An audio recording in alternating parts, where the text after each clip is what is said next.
remember the echo of arguing between my dad and stepmom. And although it was a familiar sound, it still felt like a knot was tightening in my stomach. And then suddenly, those eggshells that I so carefully walked on day by day were getting crushed by the rapid footsteps of my dad heading towards my bedroom.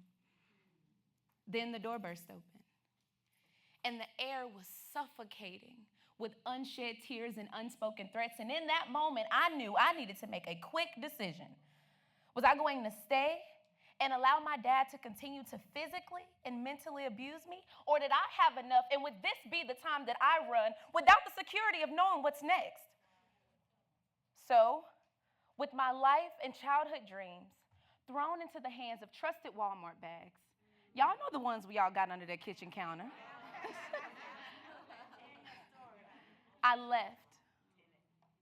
And this was the first time that I felt unspeakable fear, but also unexplainable freedom. So, today I want to talk to you about what it means to become the first by overcoming your first. Once I left my dad's, my brother, who still lived in Louisiana, he drove me to Fort Worth, Texas, or what the natives like to call it, Funky Town, Texas. My mom had lived here for a year already, so whenever the car pulled up to her home, I got a sense of purpose back. But if I can be honest with you, each mile for that 4-hour drive left me devastated, angry, and filled with so much uncertainty. And walking through the halls on the first day of my last year of high school, I couldn't shake the feeling of displacement, of tiptoeing on those same eggshells all over again. It was as if the weight of my past followed me everywhere I went, serving as a constant reminder of the challenges that I had faced.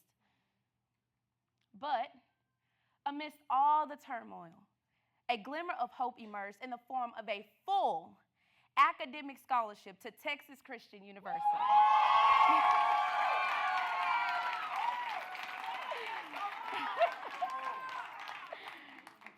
This was the first time that I heard I could go to college for free.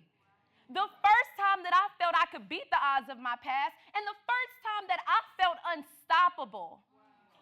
Just the possibility in itself ignited a fire within me, driving me to pour every ounce I had left into getting this scholarship. And now, as I approach graduation next Saturday,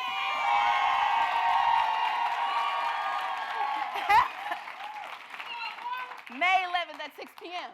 for everybody else, I realized that the extra push was worth it. In the first semester on campus at a predominantly white institution, the realization of being a minority hit me like a ton of bricks.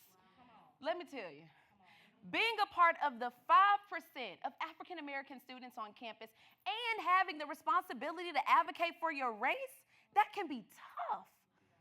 However, it did not dim my desire to be loud and proud of who I am. And later on in my second semester on campus, I attempted to try out for the TCU Showgirls, which is the high-profile dance team on campus. Dance has always been an outlet for me, so I was so excited to embark on this new journey, but I got rejected, and I ran again. But this time, I wasn't running from my dad. I was instead running from an emotional and mental failure, the sting of my first rejection.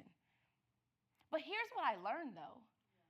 Rejection is not a sign of inadequacy, but instead is an opportunity for redirection. Listen. Change was calling my name, baby, and I had to run to it. So I began to create change in and outside of TCU, joining the first cohort in Create and Collaborate, which is a nonprofit organization that creates opportunities for students transitioning into young adulthood, joining my first permanent ministry here at Embrace Church, and serving on the first creative arts ministry there as well. graduating from TCU as a first-generation college student.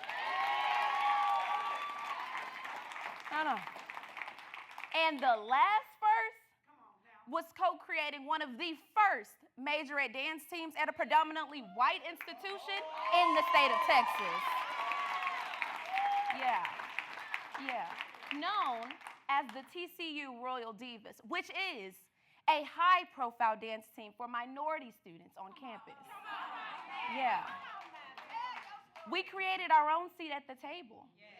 Not just for ourselves, but for everyone else that followed behind us. And the journey was not easy. People will applaud your vision, but they won't believe in the outcome. Nah, y'all gonna catch that on Tuesday. You will have doubters, you will have failures, and you may even run. But I'm here to tell you today that you don't have to ask for permission to pursue your dream. Create your own opportunity so that you can stand as the first. With my journey serving as a testament of resilience and power, I am no longer defined by my first. At least not my first rejection, but by my first. The first time I left home and came to Funky Town, Texas. Earned a full ride scholarship as a first-generation college student. A part of the first cohort in Create and Collaborate, and won the Create Your Own Seat at the Table award too.